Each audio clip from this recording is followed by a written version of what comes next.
7/2024 को सुबह सुबह थाना में सूचना प्राप्त हुई कि बिहारपुर के पास में एक व्यक्ति की लाश पड़ी हुई है। ऐसा लगता है कि उसको हत्या करके वहाँ फेंका गया है। उक्त सूचना मिलते ही थाना प्रभारी द्वारा पुलिस अधीक्षक महोदय को बताया गया। पुलिस अधीक्षक महोदय द्वारा मुझे कहा गया कि आप भी घटनास्थल पहुँच के देखें क्या स्थिति है। तो थाना प्रभारी अपनी टीम के साथ पहले वहाँ घटनास्थल पर पहुँचे। मैं भी थाना से जानकारी लेके सीधा घटनास्थल पर पहुँचा तो वहाँ देखा कि एक अज्ञात पुरुष की लाश वहाँ पड़ी हुई थी और उसके घाव गर्दन की तरफ से स्पष्ट दिखाई दे रहे थे। और जब घटनास्थल पर थाना प्रभारी द्वारा निरीक्षण किया गया तो वहीं पर उसे एक फरसानुमा एक हथियार थोड़ी दूर पर पड़ा दिखाई दिया। ये सब होने के पश्चात तत्काल पुलिस अधीक्षक महोदय द्वारा एफएसएल टीम को सूचित किया गया। एफएसएल टीम जब तक रवाना हुई तब तक घटनास्थल को सुरक्षित रखा गया। डॉग स्क्वाड को बुलाया गया। डॉग स्क्वाड आया, लेकिन डॉग स्क्वाड कुछ दूरी पे जाने के बाद वह आगे नहीं गया। उसके पश्चात फिर एफएसएल अधिकारी मौके पहुंचे, उनको द्वारा घटनास्थल का निरीक्षण किया गया। इसी बीच एसपी सर तथा आईजीपी सर द्वारा कहा गया कि ये एक हत्या का मामला है, इसको बारीकी से जांच की जाए। तो आईजीपी सर और एसपी सर के निर्देशन में टीम गठित की गई।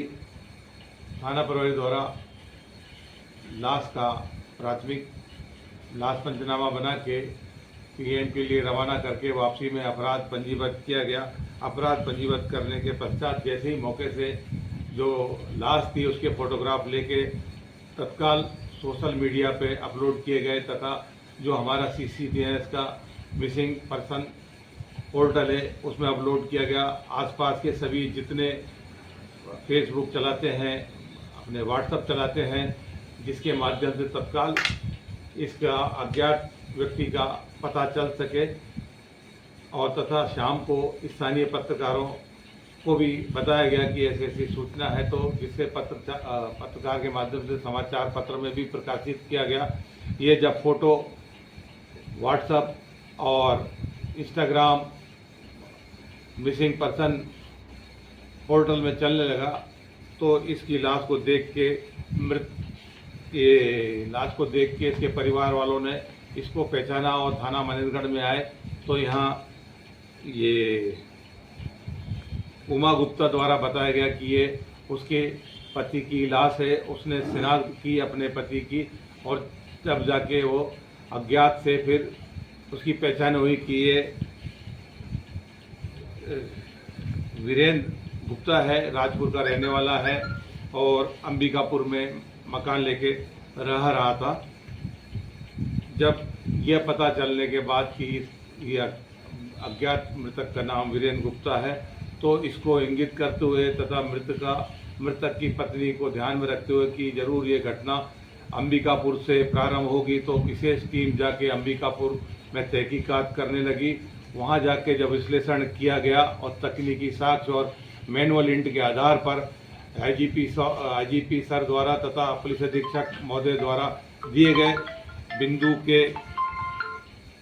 बिंदुओं को ध्यान में रखते हुए जब कड़ी से कड़ी जोड़ने लगे और जब इंट्रोगेशन किए तो उमा गुप्ता द्वारा स्वीकार किया कि हाँ, ये मेरा पति वीरेंद्र मुझे परेशान करता रहता था, तो इसलिए मैं इससे बहुत परेशान थी।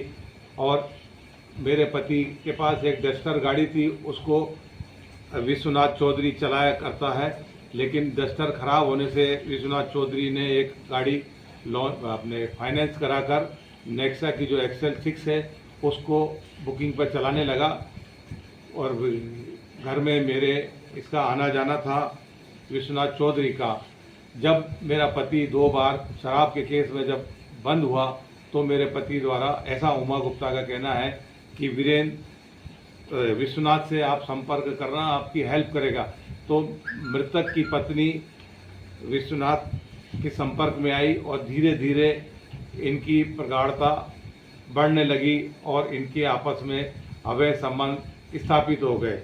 विश्वनाथ कहता है कि मैं इसको पत्नी मानने लगा और मृतक की पत्नी ये उमा गुप्ता भी कहने लगी कि मेरा पति आए दिन मुझे परेशान करता रहता था, इसलिए मैं भी इससे प्रताड़ित थी। और जब मेरा पति अंदर रहा तो इसके दौरान मेरे बच्चों की देखभाल करने लगा और मेरे घर पे आने लगा, तो हमारे आपस में संबंध बन गए। तो जब ये मृतक उमा के साथ मारपीट करता था तो इसको विश्वनाथ को बुरा लगता था कि ये अपनी पत्नी के साथ क्यों मारपीट करता है।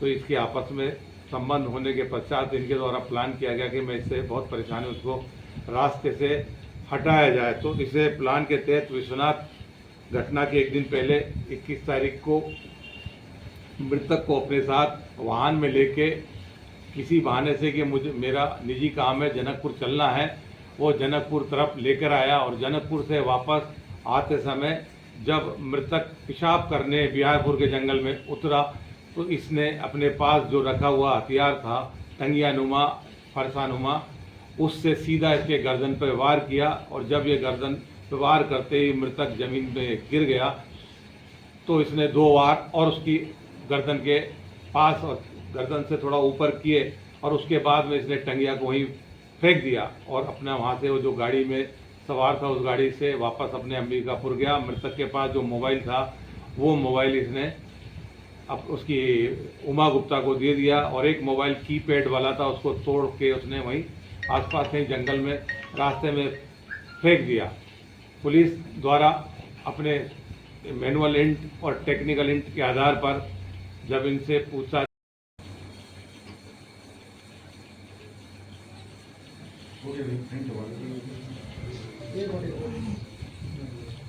इसको पास नहीं आ रहा।